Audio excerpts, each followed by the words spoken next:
말씀 함께 읽고 나누겠습니다. 열왕기상 22장 29절에서 40절까지의 말씀, 저 한 절, 여러분 한 절 번갈아 교독하도록 하겠습니다. 제가 먼저 29절 읽겠습니다. 이스라엘의 왕과 유다의 여호사밧 왕이 길르앗 라못으로 올라가니라. 이스라엘의 왕이 여호사밧에게 이르되 나는 변장하고 전쟁터로 들어가려 하노니 당신은 왕복을 입으소서 하고 이스라엘의 왕이 변장하고 전쟁터로 들어가니라.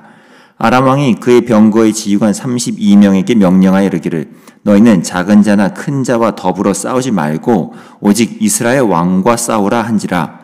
병거의 지휘관들이 여호사밧을 보고 그들이 이르되 이가 틀림없이 이스라엘의 왕이라 하고 돌이켜 그와 싸우려 한즉 여호사밧이 소리를 지른지라. 병거의 지휘관들이 그가 이스라엘 왕이 아님을 보고 쫓기를 그치고 돌이켰더라. 한 사람이 무심코 활을 당겨 이스라엘 왕의 갑옷 솔기를 마친지라. 왕이 그 병거 모는 자에게 이르되 내가 부상하였으니 내 손을 돌려 내가 전쟁터에서 나가게 하라 하였으나 이 날에 전쟁이 맹렬하였으므로 왕이 병거 가운데에 붙들려 서서 아람 사람을 막다가 저녁에 이르러 죽었는데 상처의 피가 흘러 병거 바닥에 고였더라. 해가 진녘에 진중에서 외치는 소리가 있어 이르되 각기 성읍으로 또는 각기 본향으로 가라 하더라. 왕이 이미 죽음에 그의 시체를 메어 사마리아에 이르러 왕의 사마리아에 장사하니라. 그 병거를 사마리아 못에서 씻음에 개들이 그의 피를 핥았으니 여호와께서 하신 말씀과 같이 되었더라. 거기는 장기들이 목욕하는 곳이었더라.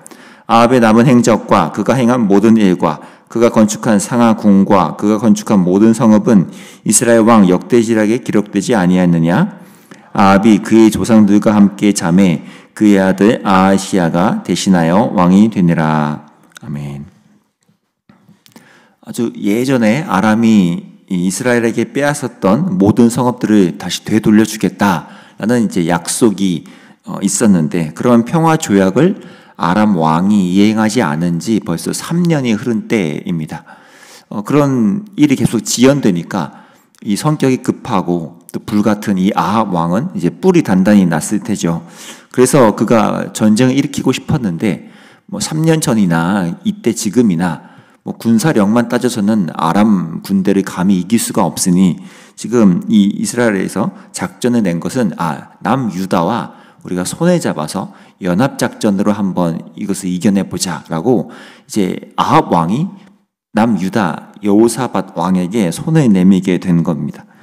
그러면서 전쟁터에 나갔는데 좀 황당한 제안을 이 아합 왕이 한 거예요. 자신은 변장을 좀 할 테니 아마 일반 병사처럼 왕처럼 안 하고 일반 병사처럼 한 거겠죠. 그런데 당신은 그냥 왕복을 입고 지휘관 리더로서의 그 역할로 앞에 나가 주십시오라고 이제 내밀었습니다. 아마 잘 부추긴 거겠죠. 두 나라의 지휘관이 같이 있기에는 좀 이상하니까 당신이 리더격을 하시고 나는 물러서겠습니다 라는 말로 아마 구슬렀겠지만 사실은 어떤 목적이겠어요? 이 치열하고 무서운 전쟁터에서 혹시나 아합이 자기가 적군들의 표적이 되고 싶지 않아서 나름의 꾀와 꼼수를 부린 거 있죠. 이런 방식은 아합에게는 굉장히 익숙한, 그가 늘 이렇게 이제까지도 살아왔던 그의 오래된 삶의 방식입니다. 누군가에게 꾀를 쓰고 방법과 꼼수를 써서 어떻게든 자기에게 가장 유리한 것을 차지하려는 이 방식은 그가 보여왔던 삶의 이제껏의 모습과 똑같았죠. 그 와중에 이제 상대국인 아람 왕도 나름의 군사 작전을 펼칩니다.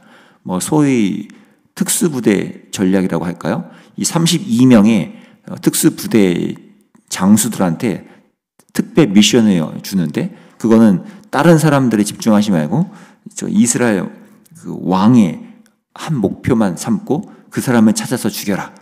우리로 따지면 공작원에게 VIP를 제거하라. 이런 특수 미션을 준 것처럼 아주 이렇게 딱 뭔가를 내립니다. 그러니까 지금 뭔가 서로 간에 전략이 있는 거죠.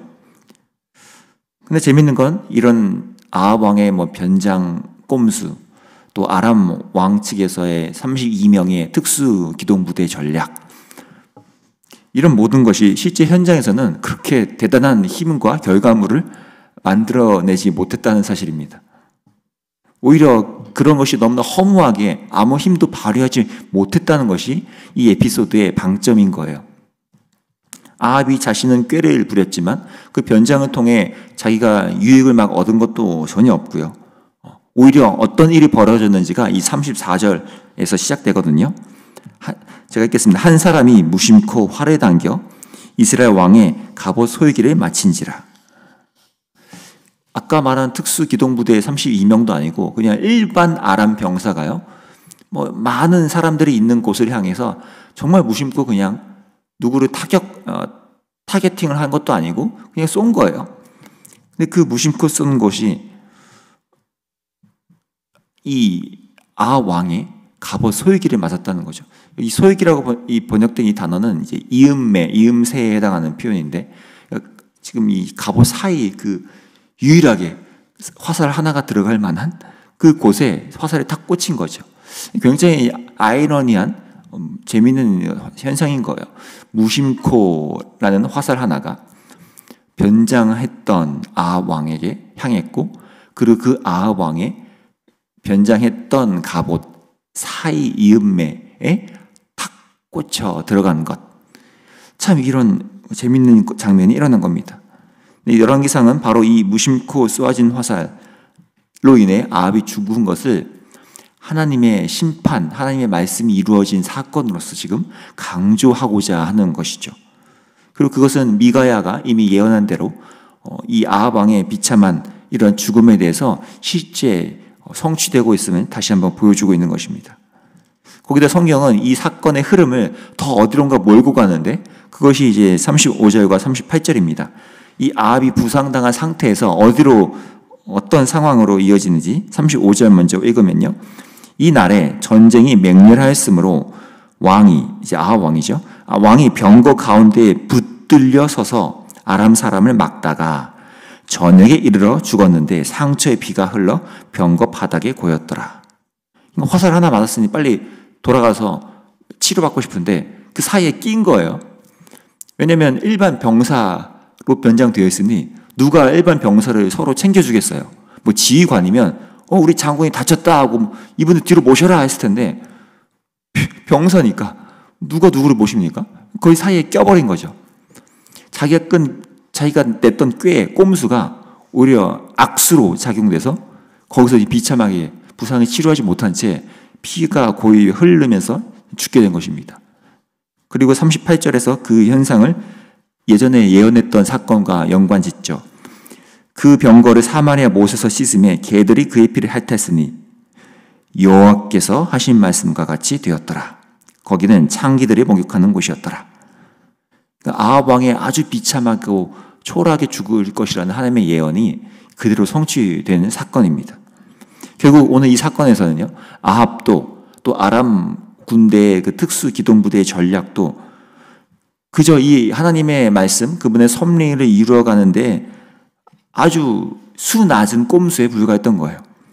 오히려 하나님의 지혜와 하나님의 섭리와 그 능력만 우뚝 두드러지게 하는 일만 했던 것이죠. 오늘 이런 에피소드를 우리가 보면서 우리 인생 속에서 우리 인간의 지혜와 하나님의 이 지혜와 능력에 대해서 다시 한번 묵상해 보게 됩니다. 성경에 참 많은 이런 에피소드들이 많이 등장하죠. 자신들의 지혜를 의지하고 자신들의 뭔가를 꾀를 내어서 방법을 찾다가 전혀 그것이 효과를 발휘하지 못하고 오히려 하나님은 그것을 본인의 뜻에 맞게 이용하셔서 하나님의 뜻을 성취해내시는 이런 상황들은 성경에 수도 없이 등장합니다. 근데 성경에 이것이 반복되어 등장하고 있어서 오늘날의 저와 여러분, 훗날에 사는 성도들이 이 성경을 통해 그 말씀을 묵상하죠. 반면교사로서 묵상하기도 하고요. 근데 그런 이야기가 수도 없이 써있고 묵상하지만 여전히 우리 삶에는 또 그런 일들이 또 경험됩니다. 그 정도로 우리는 이렇게 좋은 반면교사와 사례들이 성경에서 이미 반복되어 언급되고 있음에도 우리는 자기의 지혜를 의지하는 것이 훨씬 익숙하고 그것이 우리에게는 너무나 자연스럽게 일어난다는 것이죠. 그래서 우리는 분명 인간 모두에게 주신 이 하나님이 주신 지혜를 선용할 수 있지만 이것을 선용해서 하나님께 의지하는 것으로 나아가기보다는 하나님의 것을 선택하는 대신에 그 뜻을 거스르거나 그 궤도에 역행하는 쪽으로 우리는 사용하는 경우가 참 많다는 거예요. 마치 하나님의 지혜와 방식보다는 내 방식과 지혜가 더 나은 것처럼 우리는 그 길을 택하는 경우인 거죠. 그럼에도 인생을 조망해 보면 어떤가요? 결국 하나님의 방법은 미련한 적이 한 번도 없습니다. 하나님의 지혜는 언뜻 보기에는 되게 어리석어 보이고 아무 열매도 안 나타나는 것처럼 보이지만 결국 종결에서 보면 하나님께서 그 뜻을 이루어내시는 것들을 우리 많이 보게 되죠. 저와 여러분의 삶을 이렇게 잠깐 반추해 봐도 그렇지 않습니까? 결국에는 하나님이 그 뜻을 이렇게 이루어 가셨고 오히려 내가 하나님의 뜻에 잘 순종해 간 내용들은 하나님의 일에 좋은 재료로 쓰였지만 그렇지 않고 내가 오늘의 이 아합 왕과 아람 군대처럼 내 나름의 꼼수를 거기에 가미했을 경우는 오히려 나 스스로를 너무 힘들게 하고 그 일을 거스르고 또 어려움을 일으켰던 사건들이 많이 있으셨을 거라 생각합니다. 저도 그런 일들이 많았거든요. 오히려 내가 쓰는 수가 악수가 되는 이러한 일들이요. 저와 여러분의 삶에 그 고린도전서의 말씀처럼 하나님의 지혜는 우리의 것보다 훨씬 높아서 문학적인 표현으로 그렇게 표현하죠. 하나님의 어리석음이 사람의 지혜보다 더 뛰어나다. 그분이 우리의 삶을 이끄시고 그분의 다스리심 속에 우리가 순종해 갈 때 우리는 더 하나님의 섭리를 더 뚜렷이 경험할 수 있다는 이 사실을 우리가 다시 한번 좀 기억해 볼 필요가 있겠습니다. 특별히 이제 우리나라 수능이 이제 보름이어 남았는데요. 이렇게 삶의 중요한 순간들을 맞이하는 우리 아이들에 있어서 이런 하나님의 섭리와 하나님의 뜻을 기대하고 바라볼 수 있도록 삶의 순간순간 찾아오는 난감함과 당황스러움과 또 자신의 꾀를 앞세우고 싶은 이런 욕구들을 멈추어내고 하나님의 섭리를 의지하고 그 뜻에 발맞추어가는 이런 애들이 이 과정 속에서 좀 우리 아이들에게 일어났으면 좋겠다 하는 마음이 듭니다. 우리 아이들이 또 그 가정이 함께 그것을 기도하고 하나님의 뜻을 경험할 수 있도록 우리 수험생들을 위해서 함께 기도해 주시고 또 여러분의 삶과 여러분 주변의 이들을 위해서 기도하실 때에도 이 하나님의 뜻과 지혜를 앞세워서 그분의 섭리를 바라볼 줄 아는 그런 안목을 또 달라고 은혜를 구하는 오늘 하루가 되기를 간절히 기도합니다. 제가 기도하겠습니다. 하나님 아버지, 오늘 이 짧은 에피소드 속에서 하나님의 보이지 않는 섭리와 그 일하심을 우리가 보게 됩니다. 그것이 오히려 인간들의 꾀와 꼼수 너머에서 더 우뚝 두드러지는 것을 보게 됩니다. 이러한 현상들은 오늘날 우리에게도 일어나는데 주님, 우리의 잔꾀와 수 낮은 생각들이 우리 삶을 오히려 악수로 이끌어가지 않도록 우리가 하나님의 지혜, 하나님의 섭리 안에 들어가서 그것을 잠잠히 기다리고 그 뜻에 순종해가는 저희가 될 수 있도록 우리의 삶을 인도해 주시기를 원합니다.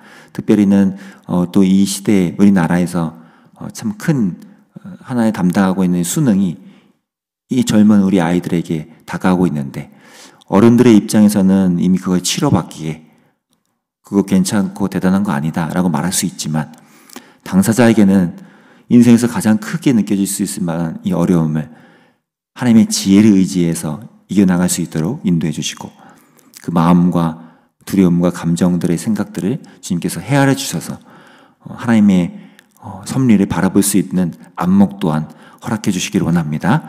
우리의 삶도 그렇게 인도해 주시기 간절히 소망하며 예수님의 이름으로 기도합니다. 아멘. 오늘 이 두 가지로 개인과 공동체를 위해 기도합시다. 하나님, 우리의 삶에 이 하나님의 두드러지는 섭리와 그 일하심 앞에 우리의 삶을 내려놓고 우리의 잔꾀와 꼼수, 우리의 삶을 오히려 그르칠 수 있는 악수들을 우리가 멈추어낼 수 있도록 좀 인도해 달라고, 또 우리 주변에 있는 이들, 수험생들을 비롯한 우리 주변에 이 하나님의 섭리의 기다림을 그 일하심을 바라봐야 하는 이들을 위해서 함께 기도하면서 그분의 삶을 축복하면 좋겠습니다. 함께 기도하겠습니다.